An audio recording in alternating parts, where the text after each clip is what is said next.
Welcome back, future criminologists. In this video, I will be discussing prescription of penalties.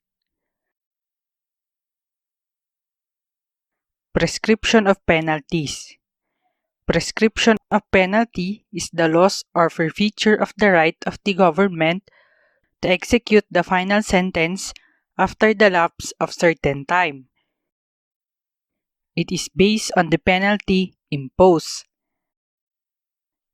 Ito ay isang pagtatakda kung kailan mawawalan ng kapangyarihan ang ating bansa upang isagawa ang hatol sa isang tao base sa desisyon ng korte. Elements of computation of prescription of penalties.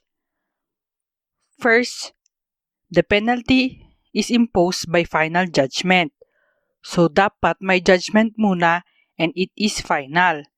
Final pagtapos na ang right mo para mag-appeal.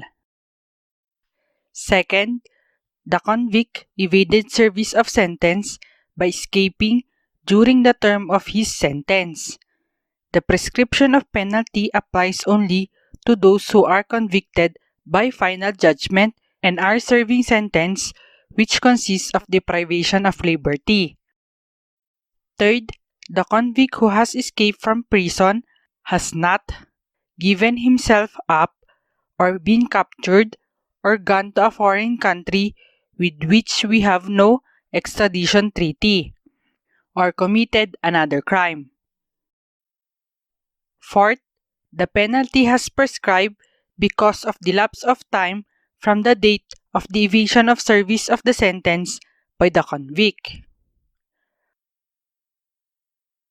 What are then the corresponding prescriptive period for each penalty? For the penalty of death or reclusion perpetua, the prescriptive period is 20 years. For afflictive penalties, the prescriptive period is 15 years. For correctional penalties, the prescriptive period is 10 years, except for arresto mayor. For arresto mayor, the prescriptive period is 5 years. For light penalties, the prescriptive period is 1 year.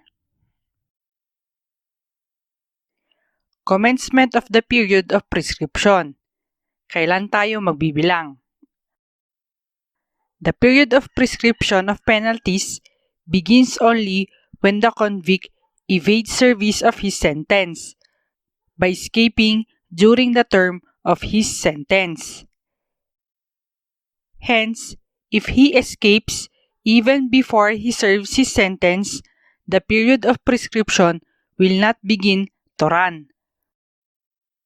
Prescription of penalty of imprisonment imposed by final sentence to commence to run, the culprit should escape during the term of such imprisonment. For example, accused was adjudged by the court of 1 year imprisonment. He did not attend the promulgation of judgment and then he cannot be found. After 2 years, he was arrested. Remember that light penalties prescribe in 1 year. In the present case, the imprisonment of 1 year did not yet prescribe, since he was not yet placed in confinement. Instances when the prescriptive period is interrupted. 1. The convict gives himself up or sumuko. 2. The convict is captured, nahuli. 3. The convict goes to a foreign country with which the Philippines has no extradition treaty.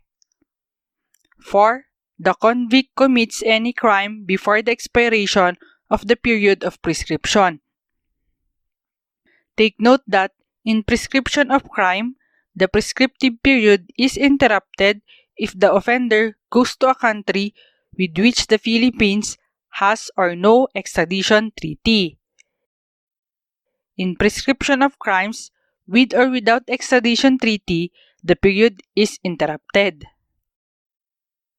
However, in prescription of penalty, the period is interrupted only if the convict goes to a foreign country with which the Philippines has no extradition treaty.